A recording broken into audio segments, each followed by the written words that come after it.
अस्सलामुअलैकुम रहमतुल्लाहि व बरकातुहू। मैं डॉक्टर अयूब काजी आपका भाई, आपका खैर ख्वाह और आपका खादम आपको खुशामदीद कहता हूँ। इस वीडियो में आज हम एक और अहम सवाल के ऊपर बात करेंगे। मैं उसके बारे में आपको वजाहत देना चाहूँगा, एक्सप्लेनेशन देना चाहूँगा। याद रखें कि ये वाला सवाल बहुत ज़्यादा जो प्यारे मीठे हाजी भाई बहन बुजुर्ग हैं, जो मियाँ बीवी के ताल्लुक में हैं और ख़ानदान के ताल्लुक में हैं, उनके जहन में ये सवाल मौजूद है। सवाल ये है कि डॉक्टर साहब, हज 2026 में महरम सीट का क्या मतलब है?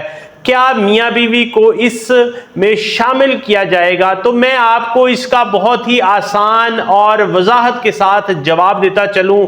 इसको फर्दर शुरू करने से पहले मैं आपको ये बताता चलूँ, आपको ये जानना बहुत ज़्यादा ज़रूरी है कि महरम सीट से मुराद क्या है, इसका मतलब क्या है।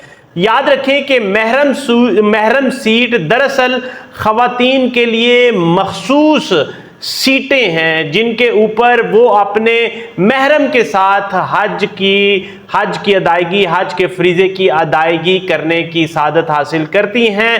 याद रखें कि ये सीट हुकूमत पाकिस्तान की जानिब से ख़वातीन के लिए मुख्तस की गई हैं, जिसके तहत ख़वातीन अपने महरम जैसे कि अपने शौहर, अपने बेटे, अपने वालिद या अपने भाई वगैरह के साथ अपना हज का जो फरीज़ा है उसको अदा करती हैं। उनके साथ ही इनका ग्रुप तश्कील दिया जाता है और तमाम सफ़र हज का इसी ग्रुप के साथ उनका गुजरता है।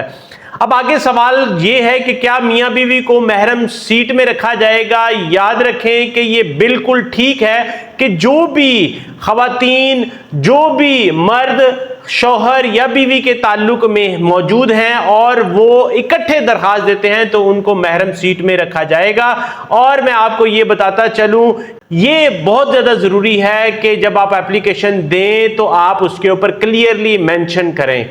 जब आप उसको क्लियर मेंशन कर देंगे तो फिर आपका ट्रांसपोर्टेशन, आपका स्केड्यूल हज का, आपकी रिहाइश, आपका सारा हज के दिन जो हैं वो उसी जो शेड्यूल के तहत होंगे और आप सारा सफ़र, सारा ये मुबारक सफ़र इकट्ठे करेंगे।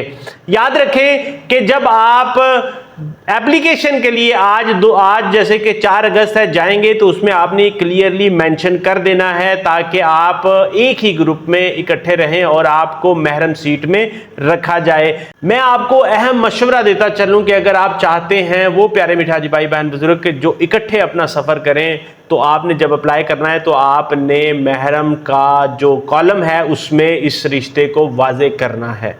उसके साथ साथ आपने कोशिश करनी है कि एक ही ग्रुप में अप्लाई करें। और याद रखें कि अगर ख़वातीन तन्हा अप्लाई कर रही हैं, अकेले अप्लाई कर रही हैं, तो फिर अपने महरम का CNIC और उसके साथ रिश्ता लाजमी ज़ाहिर करें। और मैं आपको ये बताता चलूँ एंड पे कि यही उसूल पाकिस्तान में मौजूद जो प्यारे मीठे हाजी भाई बहन बुजुर्ग हैं उनके लिए है और यही उसूल जो ओवरसीज़ पाकिस्तानी हैं उनके लिए भी है। उम्मीद करता हूं कि आपको आपके सवाल का जवाब मिल गया होगा। मुझे अपनी दुआ में ज़रूर याद रखें। इस वीडियो को लाइक शेयर, चैनल को सब्सक्राइब ज़रूर कर लें। अगर आपके जहन में कोई सवाल हो कमेंट सेक्शन में ज़रूर लिखें, मैं उसका रिप्लाई देने के लिए मौजूद हूँ। अस्सलामु अलैकुम रहमतुल्लाहि व बरकातुहू।